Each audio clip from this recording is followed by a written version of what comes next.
Hi అండి, నమస్తే. Welcome to Vani's world. ఈరోజైతే నేను గోధుమ రవ్వతో హల్వా లేదా దాంతో లడ్డు కూడా ఇలా చేసేసుకోవచ్చు. సో ఎలా కావాలంటే అలా ఈజీగా ఫాస్ట్గా అప్పటికప్పుడే ఏ సందర్భం వచ్చినా కూడా చక్కగా ఈ హెల్దీ ఫుడ్ స్వీట్ని రెడీ చేసేసుకోవడం చాలా చాలా ఈజీ.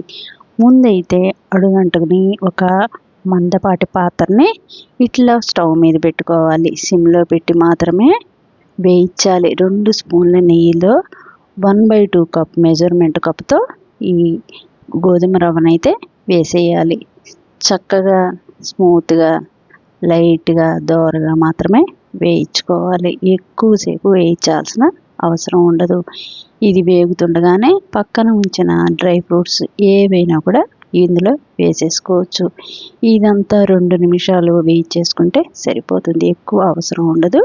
మరి కలర్ మారే వరకు అవసరం ఉండదు. దోరగా వేగితే సరిపోతుంది. మంచి కమ్మటి స్మెల్ వచ్చే వరకు. సో ఇప్పుడైతే 2 నిమిషాలు అయిపోయింది. ఇప్పుడు పక్కన కాచి ఉంచుకున్న వాటరు 1 కప్పు రవ్వకి 2 కప్పుల వాటర్ అయితే సరిపోతుంది. ఇలా హాట్ వాటర్ వేయటం వల్ల త్వరగా ఉడికిపోతుంది. రవ్వ అయితే నైస్గా ఉంది కనుక ఈజీగానే ఉడికిపోతుంది త్వరగా. సో లావు రవ్వ అయితే కనుక ఇంకో 1/2 కప్పు వాటర్ ఎక్స్ట్రా వేసుకుంటే సరిపోతుంది. ఇది దగ్గర పడే వరకు ఇలా కలుపుతూనే ఉండాలి. అడుగంటకుండా సిమ్లో మాత్రమే పెట్టుకొని ఇలా కలుపుతూ ఉండాలి. కాస్త దగ్గర పడితే చాలు. కొంచెం బరగ్గా ఉన్నా పర్వాలేదు. మళ్ళీ బెల్లం వేసినప్పుడు ఇంకాస్త చక్కగా స్మూత్గా ఉడికిపోతుంది. సో ఈ గోధుమ రవ్వ చాలా మంచిది. డైట్ చేసే వాళ్ళకి ఈ స్వీట్ చాలా చాలా మంచిది. అంతేకాకుండా ఈజీ డైజెస్ట్. సో ఇప్పుడైతే దగ్గర పడింది కదా, ఇలా దగ్గర పడినప్పుడు అడుగంటకుండా ఉండాలి. వెంటనే పక్కన ఉంచుకున్న బెల్లం, ఏ కప్పుతో అయితే రవ్వ తీసుకున్నామో అదే కప్పుతో ఫుల్గా ఈ బెల్లాన్ని అయితే ఆర్గానిక్ది వేసేసాను. ఇది కరెక్ట్గా స్వీటు సరిపోతుంది. ఇంకెక్కువ అవసరం పడదు. సో ఇప్పుడైతే మెల్లగా దీన్ని కరిగే వరకు తిప్పుతూ ఈ పాకంలో ఇంకో 2 నిమిషాలు ఉడికించాలి.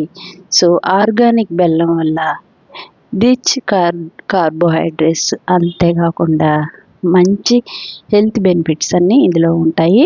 కెమికల్స్ అయితే అస్సలు ఉండవు అన్నమాట. సో ఇలా మధ్య మధ్యలో ఒక్కొక్క స్పూను నెయ్యి వేసుకొని కావలసినంతగా కలుపుతూ ఉండాలి. సో బెల్లానికి బదులు చక్కెర కూడా వేసుకోవచ్చు. చక్కెర వేస్తే కనుక ఫుడ్ కలర్ కొంచెం వేసుకుంటే బాగుంటుంది. అది కూడా ఆప్షనల్ అన్నమాట. సో ఇప్పుడైతే ఇంకొంచెం దగ్గర పడే వరకు, పచ్చి వాసన పోయే వరకు ఇట్లా కలుపుతూనే ఉండాలి సిమ్లో. చక్కని స్మెల్ అయితే వచ్చేస్తుంది. సో టేస్టీ అయిన ఈ హల్వా లేదా వీటిని లడ్డూగా అయినా కూడా మనం చుట్టేసుకోవచ్చు. సో నెయ్యి కూడా ఎక్కువ అవసరపడలేదు. 1/4 కప్పు నెయ్యి అయితే సరిపోతుంది. కావాలనుకుంటే తగ్గించుకోవచ్చు. కానీ టేస్ట్ బాగుండాలంటే ఈ మాత్రం నెయ్యి ఉంటేనే మనకి హల్వాగా కానీ లడ్డుగా కానీ చాలా చాలా బాగుంటుంది. ఈ హెల్దీ అయిన గోధుమ రవ్వతో చేసుకోవటం వల్ల హెల్త్ బెనిఫిట్స్ చాలా ఉంటాయి కనుక తరచూ చక్కగా ఇది ఈజీగా చేసేసుకోవచ్చు. సో ఇప్పుడైతే ఇది చాలా దగ్గర పడింది. దించేసుకోవచ్చు అన్నమాట. లేదంటే అడుగంటిపోతుంది. మరీ గట్టిగా అయిపోతే కూడా బాగోదు.